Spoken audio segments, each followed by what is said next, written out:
Bienvenidos, hijos del fuego eterno, al lugar donde la verdad y la magia se encuentran. Salve, buscadores del sol negro, preparaos para adentrarnos en un nuevo misterio. George Ivanovich Gurdjieff, el divino demonio. Comencemos. Gurdjieff raramente decía la verdad. René Guénon. La verdad solo puede llegar a la gente en forma de mentira. Gurdjieff. Fue en 1866 o tal vez en 1870, quizá este año y 1875, pero muy probablemente el 13 de enero de 1872, nace en Alejandrópolis, Armenia, el muy elevado de Chanis-Khan-Po, conocido también como Ambro Azban Dorkiev, cuyo nombre en clave para el servicio de inteligencia británico, según A. Abdullah, en carta personal a Louis Pauwels, pudo ser el llamado Dorkiev, y casi seguro y realmente un hombre que se llamó George Ivanovich Gurdjieff. Con su llegada al mundo nace un ser humano distinto que hoy. Al mirar hacia atrás, muchos ven como el gran iniciado de nuestro tiempo, casi como un dios, aunque él solo quiso ser el despertador de realidades. Gurdjieff fue alguien especial que dominó múltiples idiomas, francés, chino, tártaro, inglés y ruso, entre otros, que tuvo acceso a la parte más desconocida de lo que actualmente denominamos parapsicología, estando dotado de capacidades telepáticas, hipnóticas, premonitorias y de percepción extrasensorial, una persona que, como veremos, recorrió medio mundo en busca de algo que hoy todavía muchos siguen buscando, su esencia interior. Fue una persona que murió habiendo dejado tras sí una estela que mezclaba lo divino con lo demoníaco, que exaltaba sus mejores cualidades como humanista al mismo tiempo que recordaba sus bajezas como ser humano. En síntesis, un iniciado de nuestro tiempo que falleció consciente de sí mismo el 19 de octubre de 1949. Un origen misterioso. Fueron muchas las personas que se acercaron a Gurdjieff, muchos quienes le amaron y otros tantos quienes le odiaron. De ahí que tanto su origen, que por otra parte siempre fue tan enigmático, como su vida y su enseñanza, tengan dualidades que a veces se antojan demasiado fantásticas. Eso, unido a un carácter fuerte y también fantástico como el suyo, provoca que hoy sepamos mucho de Gurdjieff, pero en el fondo conozcamos realmente poco. Si tomamos como fuente fidedigna los datos biográficos a priori más rigurosos, vemos que Gurdjieff nació a finales del siglo XIX en la Armenia rusa, el 13 de enero de 1872. Sus ojos ven la luz en el seno de una familia acomodada, rica, de ascendencia y origen griego, cuya mayor dedicación era el pastoreo, hasta que el destino quiso, en 1879, truncar esa comodidad familiar. A raíz de una terrible epidemia que acabó con el ganado, la familia Gurdjieff, arruinada, se desplazó a Kars, donde el todavía niño Gurdjieff comienza a dar muestras de sus capacidades paranormales, así como de sus habilidades manuales y don de gentes, aspecto que le servirá durante toda su vida. Ya no veremos a Gurdjieff con una sola ocupación a lo largo de su existencia, sino pluriempleado y enriqueciendo sus conocimientos y sabiduría, y bastante menos su bolsillo, al menos en principio. Así vemos a Gurdjieff ejerciendo como guía turístico, carpintero, vendedor de alfombras, artesano, conductor de trenes y hasta antiguo arqueólogo.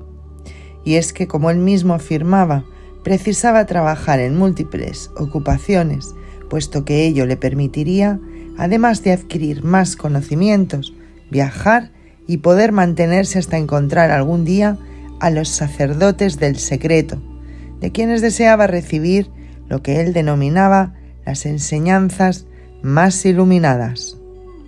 Desde luego, Gurdjieff viajó, recorrió a lo largo de toda su vida países y lugares como el Tíbet, Tiflis, Rusia, Alemania, Francia y hasta Estados Unidos, pero no adelantemos acontecimientos. En uno de sus viajes en busca del conocimiento recorre Alejandría, Jerusalén y el Cairo. En 1893, fruto de esta última visita, establece contacto con el príncipe Yuri Lubovetsky, un riquísimo aristócrata ruso con quien entabla amistad y que le subvenciona con su fortuna durante algunos años de su vida. Es de suponer que el convencimiento del aristócrata ruso no fuera difícil para Gurdjieff, un joven dotado de gran capacidad dialéctica, muy dado a la narrativa imaginativa, una persona que, al igual que su padre, no tenía ningún problema en contar leyendas y junto a ellas verdades, sueños e ilusiones astutamente condimentados y lo suficientemente atractivos como para ser compartidos hasta por el más incrédulo. Y es que Gurdjieff buscaba, tenía la necesidad de encontrar algo superior. No olvidemos ni por un momento sus capacidades paranormales. Gracias a ellas, o influido por las mismas, él llegó a la conclusión de que el auténtico conocimiento no siempre estaba en los libros, sino en los gérmenes del universo. Esta incesante búsqueda de conocimientos se acrecienta cuando Gurdjieff viaja al desierto. Corría el año 1897 y un grupo denominado Buscadores de la Verdad contactó con él para realizar una expedición al Gobi que pretendía encontrar unas fabulosas ciudades. Entre ellas, Gurdjieff espera encontrar Agartha, ciudad en la que unos antiguos textos del libro mágico y secreto denominado Dician, existe un monasterio subterráneo de donde emana una fuente de poder, además de una ciudadela de meditación. Sin embargo, la expedición se desmantela y Gurdjieff debe limitarse a cultivar su imaginación, recreándose en todo aquello que no había visto. Llegamos al cambio de centuria. Es ya en el siglo XX, cuando Gurdjieff, después de haber seguido incrementando sus conocimientos y capacidades paranormales y también las monetarias, pone los cimientos para dejar su huella en Rusia y Europa. Transcurre el año 1913, cuando llega a Moscú con una gran fortuna. Antes ha estado en Oriente, para muchos ejerciendo de espía mientras recibía informaciones directas del Dalai Lama. Para otros, no tan suspicaces, visitando secta por secta y monasterio por monasterio todos cuantos se pusieron frente a sus ojos. En este lapsus de tiempo ha visitado también Mongolia y un nuevo viaje con los buscadores de la verdad le ha llevado hasta la India. Se afirma que fue en esos años, entre 1903 y 1906, cuando tuvo contacto con Karl Haushofer, uno de los ideólogos más importantes del Tercer Reich. Pero a su llegada, Gurdjieff ya no es aquel joven muchacho sabio e inteligente de ayer, es ya el iniciado, el hombre que cambiará la vida de muchas personas, entre ellas la de Uspensky, a quien conoció en 1915 en una de las actividades organizadas por el mismo Gurdjieff para exponer a grandes rasgos todo lo que había aprendido en Oriente y que se anunciaba en los periódicos de la época como la danza de los magos. Fontainebleau a Bonn. Para realizar estas actividades, Gurdjieff volvió a recurrir a su espíritu de persuasión y con el objetivo de inaugurar un instituto de parapsicología, se introduce en el círculo de amistades de Nicolás II. Gracias a las autorizaciones de tan augusto personaje y a una parte de su fortuna, compra una gran propiedad donde comienza sus enseñanzas, pero nuevamente un sobresalto hace modificar su camino.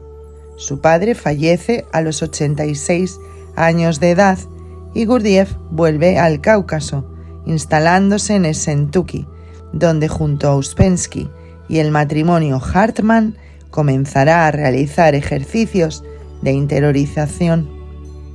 En esta época los conflictos bélicos y los desórdenes sociales en Rusia y Europa están a la orden del día.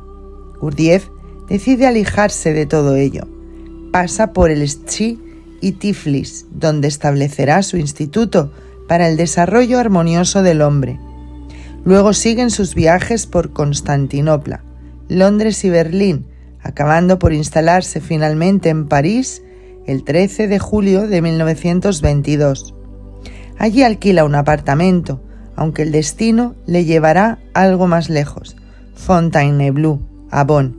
Será en esta población donde Gurdjieff se instalará en una suntuosa mansión, un verdadero templo grande y espacioso, rodeado de jardines y tranquilas instalaciones. Será aquí, en esta capilla de expansión humana, donde un numeroso grupo de casi 100 personas realizará todo tipo de ejercicios mentales y físicos, aunque no todo será vida contemplativa, como esperaba más de un discípulo de Gurdjieff, apelativo que él odiaba, ya que muchos de ellos, por no decir todos, tuvieron que trabajar y contribuir en las mundanas labores típicas de cuidar cualquier casa. Es preciso realizar un alto en el camino y matizar los términos discípulo y maestro en la vida de Gurdjieff. Él se consideraba a sí mismo como profesor de despertar, teniendo muy claro que, dada la naturaleza de su carácter, podía influir a más de una persona. Cuando ello sucedía, procuraba alejarla de su entorno, ya que él no quería crear un mito, un dios o un santón. Quería lograr la integridad individual de cada ser humano. Respecto a la influencia de Gurdjieff sobre el entorno, René Zuber, alumno de Gurdjieff, explica: el rasgo más notable del señor Gurdjieff era su mirada. Desde el primer encuentro te sentías atravesado de parte a parte. Tenías la impresión que él te había visto y te conocía aún mejor que tú mismo. Era una impresión extraordinaria. A partir de 1924, la vida de Gurdjieff cambiará, no en cuanto a comportamiento, que según quienes le rodean, seguirá siendo duro, soez, abusivo y hasta despreciativo en determinados momentos y con ciertas personas. Cambiará en cuanto a comunicación. Se producirá una salida al mundo, como si de un peregrinar se tratase. Quizá ello se debió al accidente que sufrió el 5 de julio al estrellar su coche contra un árbol, accidente del que se recuperará de forma sorprendente ante el asombro de los médicos. Os dejo metidos en un buen lío. A Gurdjieff le quedaban todavía más de 20 años de vida por delante. Necesita realizar grandes cambios y precisa mucho dinero, no solo para mantener sus instalaciones de Fontainebleau a Bonn, lugar conocido coloquialmente como Le Prieuré, que tiempo más tarde, en 1934, venderá para instalarse en París, sino para mantener a una colonia de rusos exiliados con quienes ejerce de mecenas sin más pretensiones. Para lograr esos ingresos, Gurdjieff comenzará a organizar conferencias y demostraciones de danza, como ya había hecho en épocas anteriores, cuando sus giras lo llevaron a Estados Unidos, con escalas por Chicago y Nueva York, donde fundó una sucursal de su instituto. Sin embargo, ahora sus apariciones públicas son mucho más esperadas.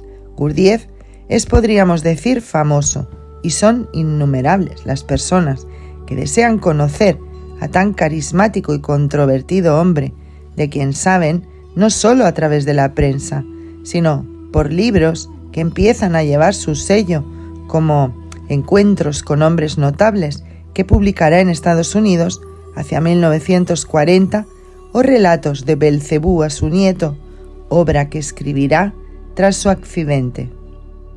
A estas obras habrá que añadir la trascendencia que tiene su vida y obra gracias a la pluma de Uspensky, que actuará casi de biógrafo personal, sin olvidar la cantidad de personas notables que se han acercado a Gurdjieff y han discutido con él. Muchos de ellos explicarán a sus contemporáneos quién era Gurdjieff, pero dejarán también una herencia para el futuro y para las generaciones venideras. Entre otros, las personas que contribuyeron a difundir las enseñanzas de Gurdjieff, cabe citar al popular escritor Louis Pauwels, que pasó por la escuela de Gurdjieff, Alfred Orange, director de la revista The New Age, mucho antes de que este término indicase una moda, J.C. Bennett, físico discípulo de Einstein, autor de varios libros sobre las enseñanzas de Gurdjieff, Aldous Huxley, biólogo y escritor, y otros como Denis Saurat, Dr. Young, Arthur Koestler, etc. George Ivanovich Gurdjieff murió de forma tan espectacular como vivió. Fue el 1 de octubre de 1949. Durante ese año viajó por diversas poblaciones de Francia y Suiza. Su salud flojea por momentos, su vitalidad parece apagarse. Él lo sabe, se prepara para ello. A principios de octubre ingresa en el hospital de Neufle, donde congrega a sus personas más allegadas a su alrededor. Después de conversar tranquilamente con cada uno de ellos, los mira con la misma firmeza que era habitual en él y les dice: «Os dejo metidos en un buen lío». Sus últimas palabras las dijo cuando era cargado en una camilla y conducido al hospital americano. «Bravo América». Seguidamente cayó en coma. A las 11 de la mañana del 29 de octubre de 1949 había muerto. Solita Solano, discípula de Gurdjieff, explicó que 4 horas después de su muerte, su frente y su cuello todavía estaban muy calientes. El médico reconoció que no entendía por qué. Bennett llegó a narrar que después del embalsamamiento le pareció que Gurdjieff respiraba y que cuando estaba solo en la capilla podía oír discretamente una respiración regular. Luego, su cuerpo fue transportado a la catedral rusa de la calle Daru, donde se celebró un oficio en el que la señora Hartman cuenta: cuando el sacerdote terminó la ceremonia y subió hacia el altar, corrió la cortina. En el mismo momento se apagaron las luces eléctricas, por una razón inexplicable, según el sacerdote. La iglesia quedó sumida en la oscuridad, iluminada tan solo por los cirios que ardían ante los iconos. Gurdjieff reposa hoy en una tumba sin nombre, en el cementerio de Avon, un lugar que se convirtió en centro de peregrinaje. Por su parte, Bennett, en su propiedad de Combe Springs, cerca de Kingston, en Surrey, erigió en 1957 un edificio de 9 caras destinado a concentrar las vibraciones espirituales llamado de Hamichunatra, en honor a un lugar de relatos de Belcebú, colocado de tal modo que su eje central está orientado hacia Fontainebleau. ¿Años en la SH y sigues igual? Si te crees despierto y estás dormido, nunca vas a despertar. Cada paso que das internamente revela el reflejo de lo eterno. Nos vemos en el siguiente capítulo. Más allá del agua está la montaña y detrás de ella el Bril. Tenemos la gnosis. Solo nos falta recuperar el poder.